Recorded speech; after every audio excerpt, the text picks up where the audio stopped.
ऊष्मागतिकी का प्रथम नियम। ये जो ऊष्मागतिकी के नियम हैं ये स्थूल निकायों से संबंधित हैं जिनमें बहुत से अणु होते हैं, ना कि सूक्ष्म निकायों से जिनमें बहुत कम अणु हैं। ऊष्मागतिकी इस बात से संबंधित नहीं है कि परिवर्तन कैसे एवं किस दर से हो रहे हैं। यह परिवर्तन होने वाले निकाय की प्रारंभिक एवं अंतिम अवस्था से संबंधित हैं। ऊष्मागतिकी के नियम तभी लागू होते हैं जब निकाय साम्यावस्था में है या एक साम्यावस्था से दूसरी साम्यावस्था में जाता है। आज हम प्रथम नियम के बारे में देखते हैं। यह नियम ऊर्जा संरक्षण पर आधारित है। इस नियम के अनुसार ऊर्जा को ना तो उत्पन्न किया जा सकता है और ना ही नष्ट किया जा सकता है, परंतु एक रूप से दूसरे रूप में परिवर्तित किया जा सकता है। अर्थात ब्रह्मांड की ऊर्जा स्थिर या संरक्षित रहती है। ऊष्मागतिकी के प्रथम नियम को गणितीय रूप से व्यक्त करने के लिए माना कोई निकाय या तंत्र Q ऊष्मा ग्रहण करता है तो उसकी आंतरिक ऊर्जा क्या हो जाएगी? आंतरिक ऊर्जा Q प्लस U1 हो जाएगी। W कार्य करने पर ऊर्जा में वृद्धि U2 होती है। अब इस U2 को हम कैसे व्यक्त करेंगे? U2 is equal to Q plus U1 plus W। जब Q ऊष्मा ग्रहण की थी तब Q प्लस U1 उसकी आंतरिक ऊर्जा थी। जब W कार्य किया गया तब उसकी आंतरिक ऊर्जा U2 हुई और वो Q plus U1 plus W हो गई। अब U2 माइनस U1, U1 को आप बाईं तरफ ले जाएं तो U2 minus U1 is equal to Q plus W। तब आंतरिक ऊर्जा में परिवर्तन डेल्टा U, डेल्टा U क्या है? U2 minus U1, delta U is equal to Q plus W। यही ऊष्मागतिकी के प्रथम नियम का समीकरण है। एक विशिष्ट अवस्था परिवर्तन में परिवर्तन के प्रकार के अनुसार Q एवं W के मान भिन्न हो सकते हैं, परंतु Q plus W is equal to delta U केवल प्रारंभिक एवं अंतिम अवस्था पर निर्भर करेगा। अर्थात डेल्टा U एक अवस्था फलन है, केवल प्रारंभिक और अंतिम अवस्था पर निर्भर कर रहा है, जबकि Q और W पथ पर निर्भर करते हैं। कार्य अगर अलग अलग तरीके से किया जाए तो अलग अलग हो सकता है, पर Q प्लस W का मान डेल्टा U है और यह अवस्था फलन है। जब निकाय पर संपीड़न कार्य हो W is equal to P delta V। संपीड़न में कंप्रेशन जब तंत्र पर होता है तो तंत्र पर कार्य हो रहा है। परिपाटी के अनुसार कंप्रेशन द्वारा किया गया कार्य तंत्र पर किया गया कार्य पॉजिटिव लेना है। W is equal to P delta V। अब प्रथम समीकरण delta U is equal to Q plus W में W का मान हमने यहाँ रख दिया है P डेल्टा V, तो डेल्टा U हो गया Q plus P delta V। जब निकाय द्वारा प्रसरण कार्य हो, जब एक्सपेंशन हो, प्रसरण हो, तो निकाय कार्य कर रहा है और परिपाटी के अनुसार यदि तंत्र कार्य करता है तो उस कार्य को ऋणात्मक लेना है, नेगेटिव लेना है। तो यहाँ W हो गया माइनस P डेल्टा V। अब अपने फर्स्ट समीकरण में ऊष्मागतिकी के प्रथम नियम के समीकरण में जो कि delta U is equal to Q plus W है, यहाँ W का मान माइनस P डेल्टा V रखा गया, तो क्या बन गया? Delta U is equal to Q minus P delta V। इस तरह से संपीड़न और प्रसरण में डेल्टा U का मान अलग अलग आ गया।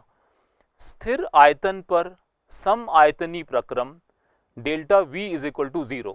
स्थिर आयतन मतलब जहां आयतन नहीं बदल रहा हो। डेल्टा V आयतन का जो परिवर्तन है वो शून्य है। तब फर्स्ट लॉ के समीकरण में delta U is equal to Q plus P delta V में डेल्टा V 0 होने के कारण P डेल्टा V वाली टर्म 0 हो गई, इसलिए delta U is equal to Q रह गया। तो delta U is equal to QV लिखा जाएगा, जो ऊष्मा स्थिर आयतन पर अवशोषित की गई है वही आंतरिक ऊर्जा परिवर्तन के बराबर है। Delta U is equal to QV, स्थिर आयतन पर अवशोषित की गई ऊष्मा आंतरिक ऊर्जा परिवर्तन के बराबर होगी। विलगित निकाय, विलगित निकाय कौन से होते हैं?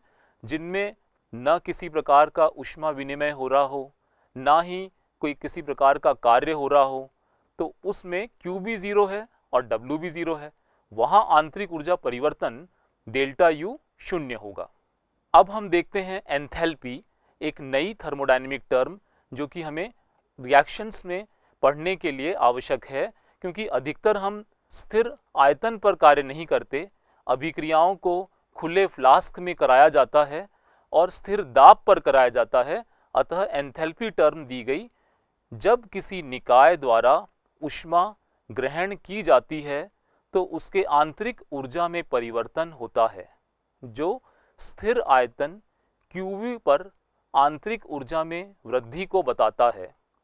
अधिकांशतः अभिक्रिया खुले पात्र में होती हैं, तो स्थिर दाब पर किसी निकाय में अंतर्निहित ऊष्मा या पूर्ण ऊष्मा एंथैल्पी कहलाती है।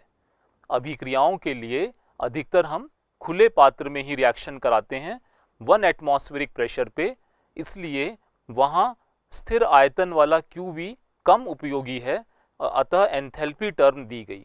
एंथैल्पी एक विस्तीर्ण गुण है जो पदार्थ की मात्रा पर निर्भर करता है।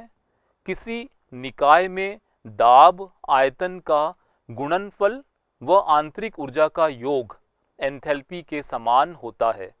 एंथैल्पी आंतरिक ऊर्जा plus P delta V, pressure volume work, दोनों को जोड़कर प्राप्त होती है। अतः स्थिर दाब QP पर किसी निकाय द्वारा ग्रहण की गई ऊष्मा एंथैल्पी में परिवर्तन डेल्टा H होती है। ऊष्माक्षेपी अभिक्रिया होने पर डेल्टा H नेगेटिव तथा ऊष्माशोषी अभिक्रिया होने पर डेल्टा H पॉजिटिव होता है। ऊष्माक्षेपी कौन सी अभिक्रियाएं होती हैं? वे अभिक्रियाएं जिनमें ऊष्मा बाहर निकलती है, वहां डेल्टा H का मान ऋणात्मक होगा। और ऊष्माशोषी जिनके लिए ऊष्मा का अवशोषण होता है, ऊष्मा तंत्र द्वारा ली जाती है, उनमें डेल्टा H का मान पॉजिटिव होगा। ऊष्मागतिकी के प्रथम नियम से एंथैल्पी में परिवर्तन इस प्रकार ज्ञात करते हैं। ऊष्मागतिकी के प्रथम नियम से निकाय द्वारा कार्य होने पर, हमने कहा निकाय यदि कार्य कर रहा है तो कार्य कैसा लिया जाएगा? ऋणात्मक। जो भी चीज निकाय की ऊर्जा को कम करे वो ऋणात्मक लेनी है, और जो चीजें निकाय के ऊर्जा को बढ़ाए उन्हें पॉजिटिव लेना है। जब कार्य निकाय द्वारा हो रहा है तो निकाय की ऊर्जा कम हो रही है, इसलिए उस कार्य को नेगेटिव लेना है। तो अतः हम P डेल्टा V टर्म को माइनस में लेंगे। तो delta U is equal to Q minus P delta V। प्रथम नियम के हिसाब से डेल्टा U क्या होता है? Delta U is equal to Q plus W, लेकिन क्योंकि यहां निकाय द्वारा कार्य लिया गया है इसलिए W माइनस का P डेल्टा V ले लिया। अब इसको रीअरेंज करें तो Q is equal to delta U plus P delta V।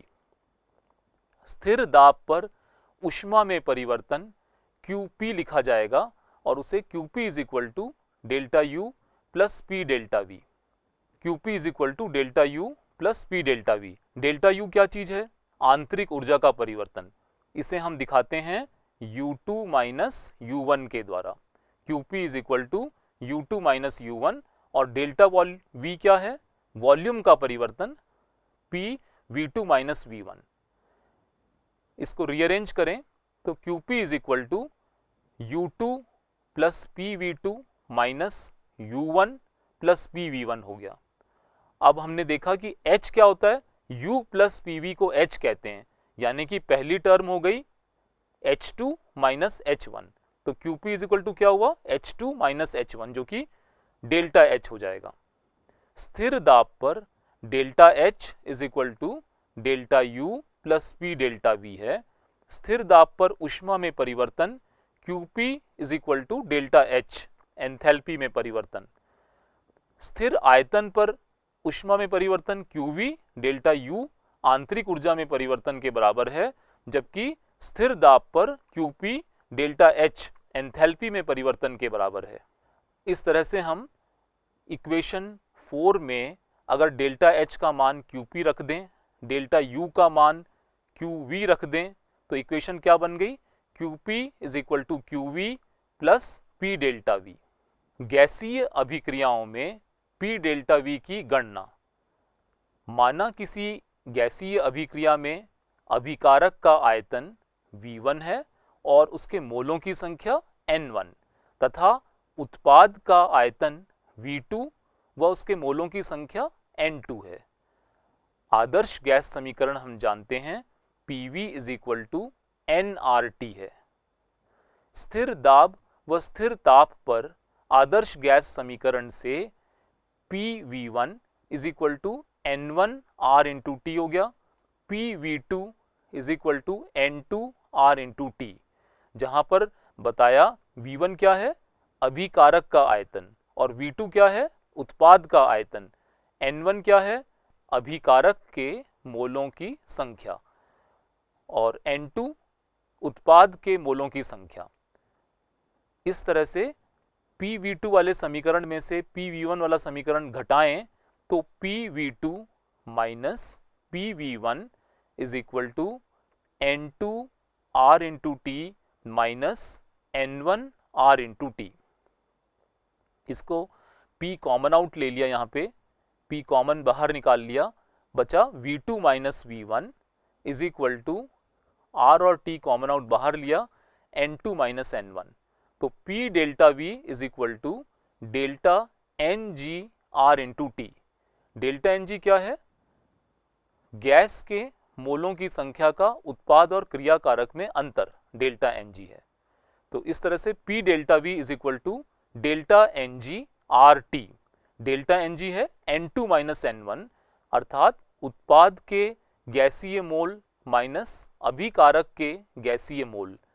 अब इस इक्वेशन में जो समीकरण 4 में हमें मिला था, delta H is equal to delta U plus P delta V, गैसीय समीकरणों के लिए delta H is equal to delta U plus delta NG/RT प्राप्त होगा।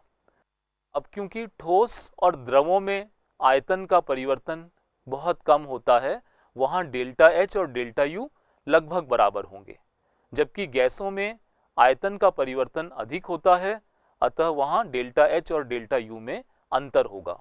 और ये relation delta H is equal to delta U plus delta NG/RT के द्वारा हम उनका संबंध को ज्ञात कर सकते हैं।